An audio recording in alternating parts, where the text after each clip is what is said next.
Alors pourquoi GM du coup n'a pas sorti de Corvette électrique? Problème de performance. Ah, il y avait des voitures, des hypercars électriques qui sortent et il n'y a pas de problème de performance pour le coup. Donc étonnant comme argument. Il a évité donc GM de produire une Chevrolet Corvette entièrement électrique pour son année modèle la plus récente, optant plutôt pour une transmission hybride en raison des performances, du coût, du pédigré et d'autres préoccupations. Concevoir un modèle de prochaine génération d'un véhicule à plaque signalétique durable n'est pas facile.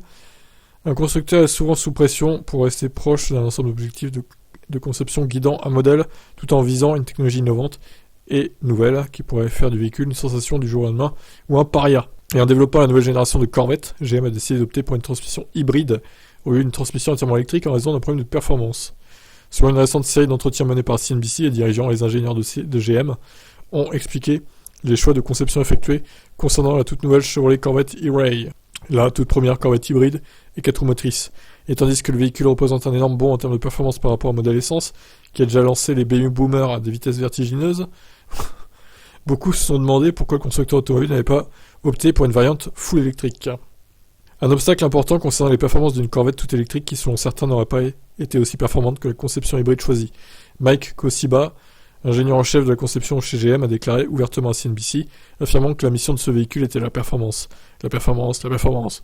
Chaque kilo devait gagner sa place du point de vue de la masse. Et il serait nu aux performances, purement et simplement. Détaillant son argumentation, Kosiba a souligné qu'une Corvette toute électrique serait beaucoup plus lourde et pourrait souffrir de l'absence d'une architecture spécialement conçue. Oui, mais il faudra bien que vous y veniez un jour, hein, une Corvette 100% électrique. Les gars, de toute façon, donc ce n'est que partie remise alors. Ce n'est que reculer pour mieux sauter, comme on dit. En revanche, la conception hybride pourrait être adaptée à la Corvette à essence, nécessitant des modifications relativement mineures. Comme c'est souvent le cas dans le développement de véhicules, le coût était une autre considération majeure. Une Corvette toute électrique nécessiterait non seulement une toute nouvelle architecture de VE axée sur les performances, ainsi qu'un nouveau moteur électrique et une nouvelle conception de batterie, mais essentiellement aucun des investissements dans la Corvette à essence déjà lancés ne serait applicable. Ça reviendrait effectivement à partir de zéro. Au-delà des préoccupations de poids, de performance et d'architecture, les responsables de la conception de General Motors se sont fait un devoir d'éviter un port de prise sur la nouvelle supercar à moteur central. Après avoir abandonné la Chevy Volt en 2019, le géant américain de l'automobile a clairement indiqué qu'il n'était plus intéressé par les technologies rechargeables, optant plutôt pour des conceptions hybrides douces ou toutes électriques. Alors que beaucoup sont déçus que la supercar électrique ne soit pas aussi toute électrique, la supercar américaine, surtout compte tenu des progrès incroyables que GM a montré qu'elle avait réalisé avec la version essence, cela peut peut-être plutôt être un moment de célébration pour la fin d'une ère.